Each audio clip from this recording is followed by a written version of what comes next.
Hola, j'espère que vous allez bien. Aujourd'hui, petite vidéo pour vous expliquer quelle est ma magie. Il y a une expression aux États-Unis qui dit do your magic, tu vois, do your own magic, genre vas-y montre-nous tes talents ou genre montre-nous ta magie intérieure.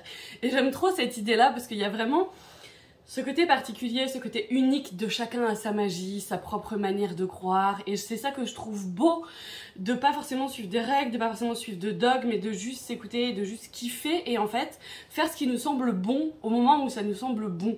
Alors même s'il y a un peu des règles et des trucs à savoir et tout ça, l'idée c'est quand même de laisser notre intuition et de laisser nos besoins et nos envies pour une fois s'évader en fait, parce que justement on est dans une société où on est tout le temps en train d'obéir, on est tout le temps en train de dire bah c'est comme si, c'est pas comme ça c'est blanc, ça c'est noir. Moi ce que j'aime c'est une magie avec de la nuance, ce que j'aime c'est une magie avec des paillettes, avec des bougies bio, avec plein de choses, des arcs-en-ciel et des licornes, et c'est ce qui est cool. Et donc j'avais envie aujourd'hui de te parler un peu de ma magie et de pourquoi je croyais à tout ça et de qu'est-ce qui avait un peu fondé en fait les fondements de ma magie. Donc ce qu'il faut savoir, c'est qu'à la base, je viens de famille où c'est normal d'aller chez le magnétiseur si on a un zona, c'est normal d'aller chez le rebouteux si on a des verrues, enfin voilà, moi j'ai été brûlée. Et c'est un petit peu l'histoire que je vais te raconter aujourd'hui. En fait, quand j'étais petite, je devais avoir 12 ans, 13 ans, un truc comme ça, j'ai voulu m'épiler en fait, donc à la cire. Malheureusement, j'ai pris un pot et il fallait enlever le couvercle et le mettre au micro-ondes. Je n'ai pas enlevé le couvercle. Quand j'ai récupéré le pot de cire, il m'a explosé à la tronche, donc je suis brûlée là, je sais pas si tu verras, je suis brûlée entre les seins, je suis brûlée voilà, à plein d'endroits différents de ma peau. Et j'étais brûlée au premier degré, donc je suis allée à l'hôpital, aux urgences, tout ça, ça a duré assez longtemps. Et la première chose qu'a fait ma maman quand on est arrivé à l'hôpital, c'est qu'elle a dit « Est-ce que quelqu'un coupe le feu ici ?» Donc il faut savoir que moi j'habite en Auvergne.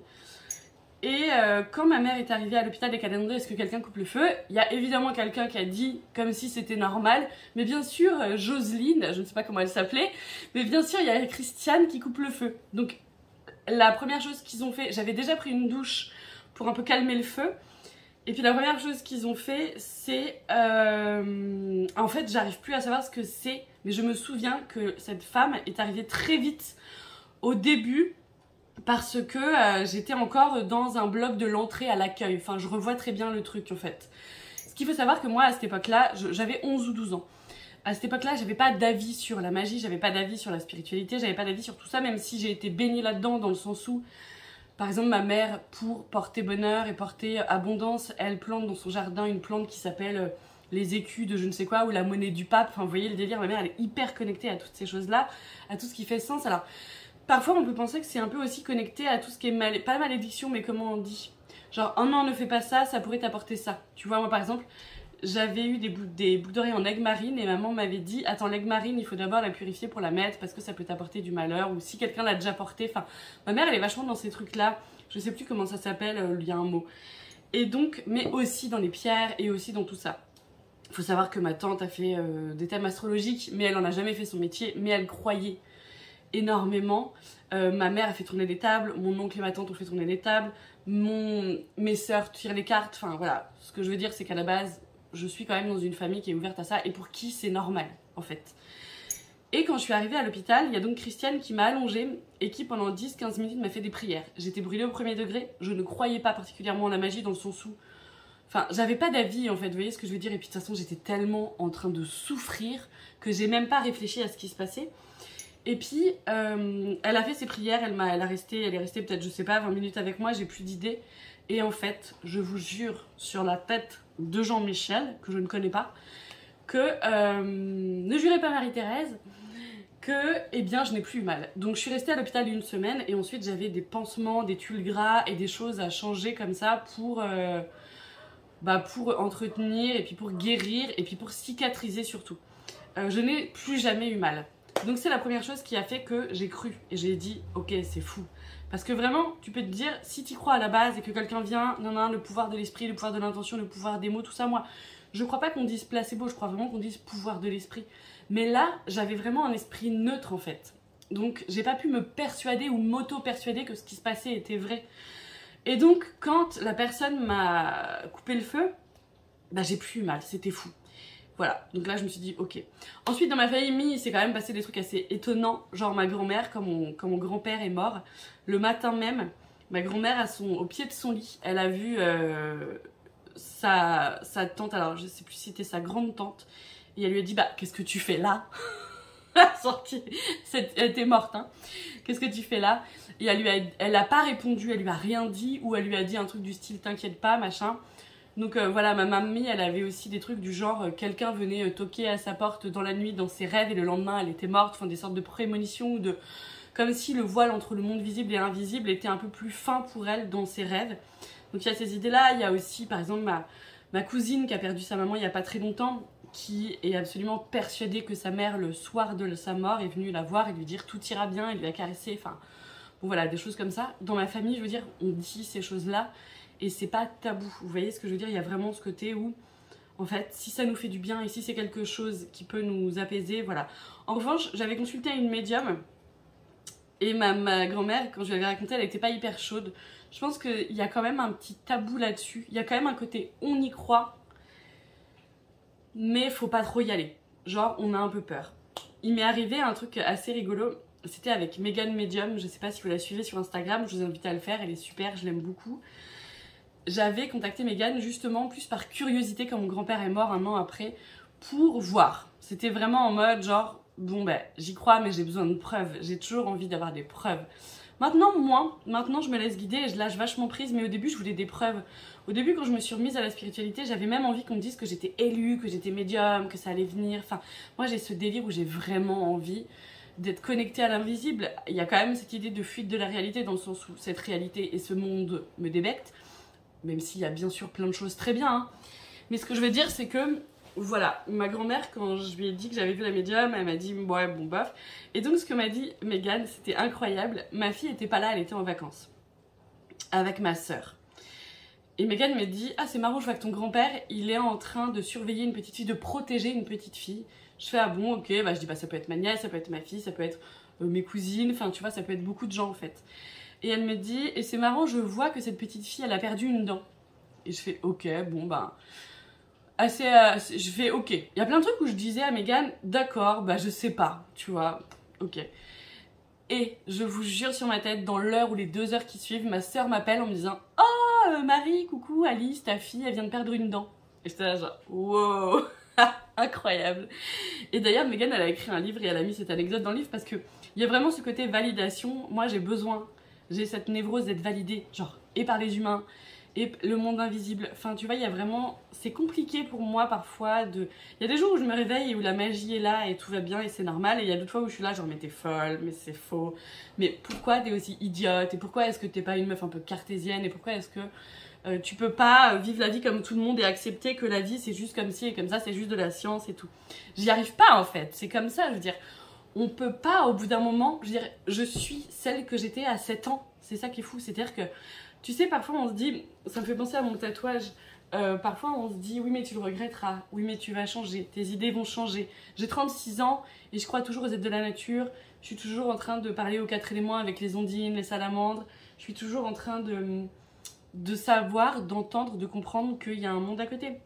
Dans les autres petites anecdotes que je peux te raconter, ma mère, elle a quand même fait tourner les tables avec des gens et la table s'est envolée. C'est-à-dire qu'elle me dit, c'est pas possible autrement, enfin c'est pas un humain qui a pu faire ça. Et pareil, mon oncle et ma tante, et mon oncle il est vachement dans le bois, vachement dans la terre et tout ça, il fait son potager, il c'est pas du tout quelqu'un de... Alors c'est pas un scientifique cartésien non plus, mais pareil, la table a bougé et s'est levée et voilà. Et alors eux, ils sont plus dans le délire de dire que c'est plus le magnétisme du mec qui avait un magnétisme hyper fort et qui a réussi à le faire lever. Parce que pour le coup, ils croient au magnétisme, mais pas forcément à la communication avec les défunts et tout ça. Donc c'est vrai qu'après, chacun a ses propres petits... Il y a des gens qui croient à des choses, d'autres qui croient pas. Je crois que c'est Marie de Mystic Moons d'ailleurs, sur la chaîne de Silent Jill, qui disait qu'elle, elle croyait pas au fait de communiquer avec les défunts. Enfin, je dis peut-être une bêtise, mais il y avait un truc comme ça. Donc ce que je veux dire, c'est que chaque personne a sa propre magie en fait. Chaque personne a ses propres croyances. Moi, c'est vrai que je suis vachement dans... Moi, je suis d'origine catholique. J'ai fait mon baptême, j'ai fait ma communion, ma profession de foi et tout ça. Et c'est vrai que c'est toute la religion catholique, mais plus côté Cathare, Marie-Madeleine, vous savez, tous ces trucs un peu underground quoi. J'aime beaucoup suivre Hélène Huck sur ce sujet-là. Je suis ses masterclass sur Marie-Madeleine. Enfin, voilà, ce côté un peu l'église, enfin la religion, enfin les idées de Jésus, mais avant la religion. Voilà, parce qu'il y a cette idée d'égrégore aussi. Parfois, moi, je me pose ces questions sur les talismans, tout ça. Il y a des talismans assez anciens de haute magie ou des prières du Picatrix, par exemple, un traité médiéval de magie ou ce genre de choses-là. Et je me dis, mais est-ce que je peux les utiliser ou est-ce que c'est trop vieux et du coup les vibrations sont plus assez hautes ou tout ça. Alors, je pense plutôt que les trucs vieux, moi, ont des hautes vibrations, même si la Terre vibre plus haut et tout ça, mais c'est un truc que je sais pas vraiment. Et il faut faire attention aux égrégores aussi, parce que par exemple, si tu prends un talisman qui a été utilisé par des gens qui étaient malveillants, en fait, bah, tu vas un peu récupérer de cette énergie-là. Ils vont ajouter leur magie à cette magie de base, et du coup, toi, ce que tu vas récupérer, c'est pas forcément sain. Je t'invite là-dessus à regarder le live que j'ai fait avec la magie de Morgane sur son compte Instagram, et je vais le mettre sur YouTube aussi. Si tu veux en apprendre un peu plus aussi sur ma magie, j'ai fait un podcast avec ma vie de sorcière, Christelle, qui est sur Instagram, mais qui est aussi sur Spotify et tout ça. Donc comme je te l'ai dit, moi, ma soeur tirait le tarot, ma soeur elle est psychologue, donc c'est assez rigolo parce que, bon bah c'est évidemment lié. Ma cousine par exemple, elle est hyper attirée par tout ça. Ma soeur aussi, de l'autre côté, mon autre soeur, ça me fait penser, elle a pris des champis, plus elle est plus dans ce délire là, psychédélique et tout, même si maintenant elle a arrêté. Enfin voilà, l'idée c'est vraiment que moi c'est vrai que j'ai des fondations assez magiques de base. Par exemple la magie de ma mère c'est... tu vas prendre les rameaux et ça va te porter chance, tu vois, c'est des trucs de la tradition. On pourrait penser un peu que c'est de la magie des campagnes aussi, mais qu'est-ce qu'elle pourrait faire d'autre? Bon, elle a toujours une petite vierge chez elle et elle met des anges partout dans sa maison.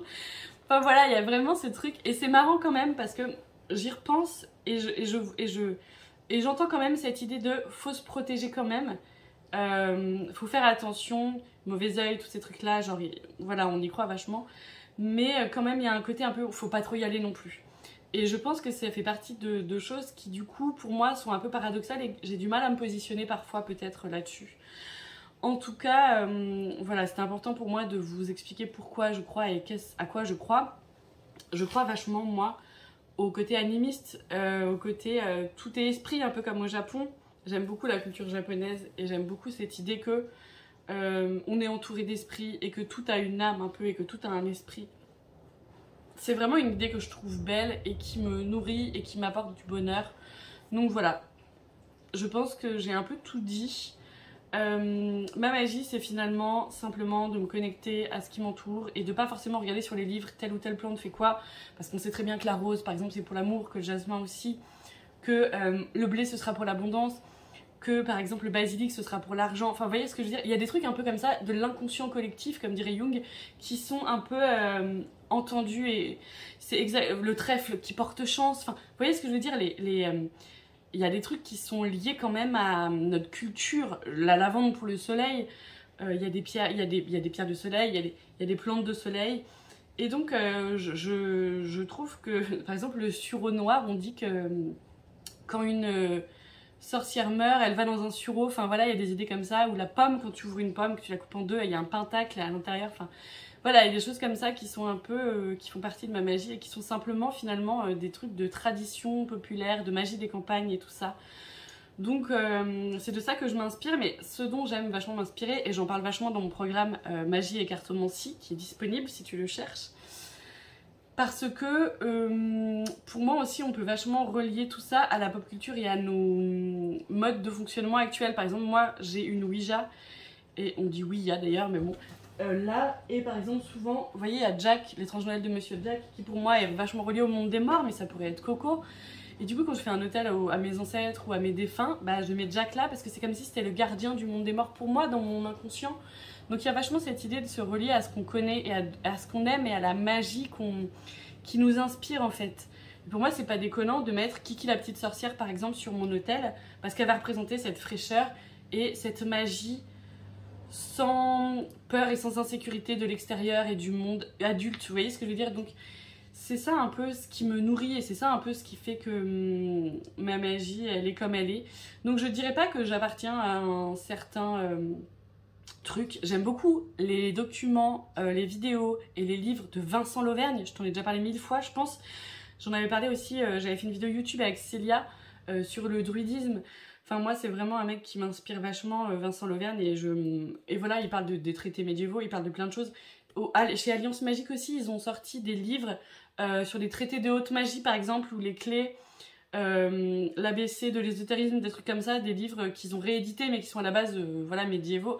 Quelque chose que je peux vous inviter aussi à lire et que j'aime beaucoup, moi je suis assez fan de Victor Hugo, mais de pas mal de poètes en général, genre Baudelaire, Rimbaud, tout ça, c'est des gens, je pense que j'ai un lien avec cette époque qui est assez dans mon cœur, je sais pas trop. Et Victor Hugo, ce qui est assez drôle, c'est qu'en fait, il a écrit le livre des tables. En fait, quand il était à Jersey ou Guernesey, je sais plus, dans sa maison, qu'on peut visiter d'ailleurs, il a fait tourner des tables avec ses amis, donc c'était, j'ai plus exactement, je crois qu'à la fin ils ont fait à la Ouïa, mais je sais plus.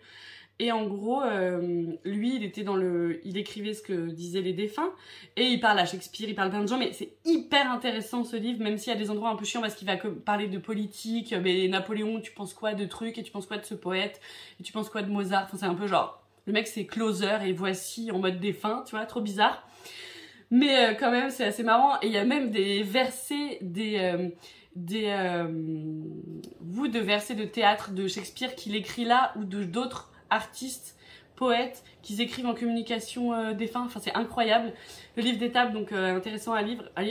Et en fait, Victor Hugo, ce qu'il a voulu, c'est que ce livre-là, qu'il avait écrit sur les tables, soit édité seulement 50 ans après sa mort, un truc comme ça, pour pas décrédibiliser cet homme politique, en fait, et cet écrivain. Donc il a dit, ok, ça pourrait me décrédibiliser, donc ce qu'on va faire, c'est que vous l'éditerez plus tard, quand ma notoriété, quand mon image, et quand dans voilà, la population, quoi, j'aurai une réelle place sérieuse. Et c'est hyper intéressant, je trouve, parce que il y a ce côté, je lègue un truc. Ne croyez pas que les gens cartésiens ou les gens politiques et tout ça ne peuvent pas s'intéresser à tout ça. Alors même si c'était le siècle où on s'y intéressait, hein. Il y a eu pas mal de dérives d'ailleurs, mais bon bref. D'ailleurs j'ai lu et vu le film là, Le Bal des Folles, il est assez cool. Elle est médium et il l'enferme. Donc voilà, donc hyper intéressant ce livre, Victor Hugo, tous ces gens là qui ont fait tourner les tables, ça moi ça me fascine. Et donc bah voilà, écoute, je pense que j'ai fait le tour de ma spiritualité. Puis c'est vrai que c'est ma mère qui m'a offert mes premières pierres. Et quand elle m'a offert mes premières pierres, j'étais là genre, ok, elle les a offert à mon grand-père aussi, je me souviens. Et en fait maintenant je suis à fond dedans. Enfin c'est trop marrant finalement de voir.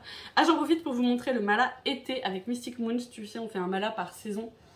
Et donc voilà, je le trouve trop beau, méga solaire, en citrine, en cornaline, pour la spontanéité, la joie de vivre.